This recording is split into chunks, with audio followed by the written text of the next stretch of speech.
This clip goes with my February 25th column, which was headlined, Pontificating Putin Pushes Graham Toward Energy Platform. Pontificating.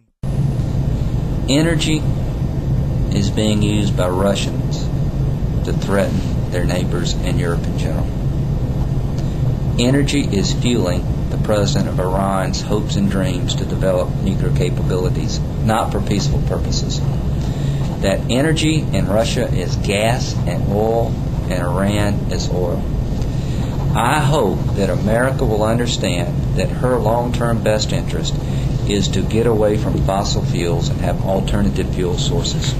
Not only would it help the climate, and I am becoming a convert and will move into the global warming camp, I do believe CO2 emissions generated by mankind are beginning to warm up the earth. They're at least contributing to what I see to be clearly a global warming phenomenon. How much, I don't know. But I do know this, that CO2 emissions controlled will help the environment. I'm in the Tony Blair camp there. How much, I don't know. But I do know this. If we could be less dependent on foreign oil, less dependent on fossil fuels, not only will we have a cleaner environment, we'll have a more secure country.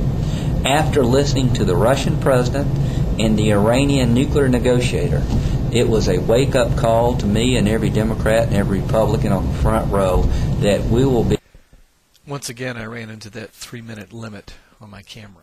...of politicians to allow the next generation of Americans to be this dependent on oil coming out of the Mideast and literally funding a regime that wants to destroy Israel. See, I believe if Ahmadinejad got a nuclear weapon, he would in fact use it. And if I'm the Israeli Prime Minister, I'm not going to bet whether I'm wrong. I'm going to make sure he doesn't.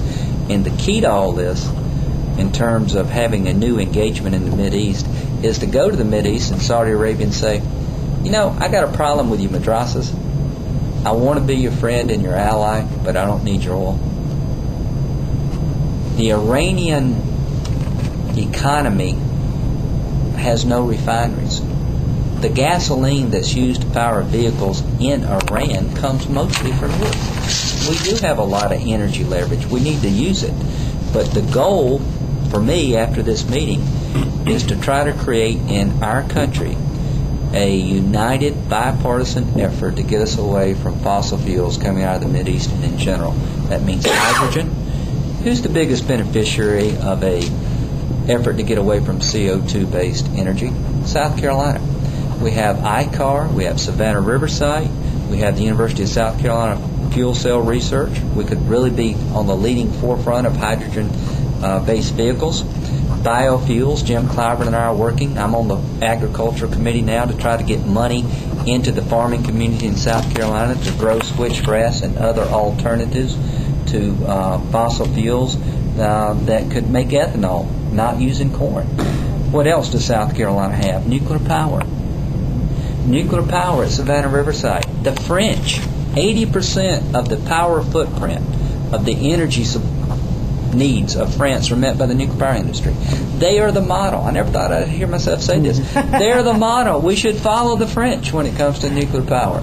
We should be demonstrating the capability of taking a spent fuel rod and reprocessing or recycling the spent fuel and put it back into the fuel cycle like the French do at Savannah River. 90% of what we plan to bury in Yucca Mountain goes into the fuel cycle in France.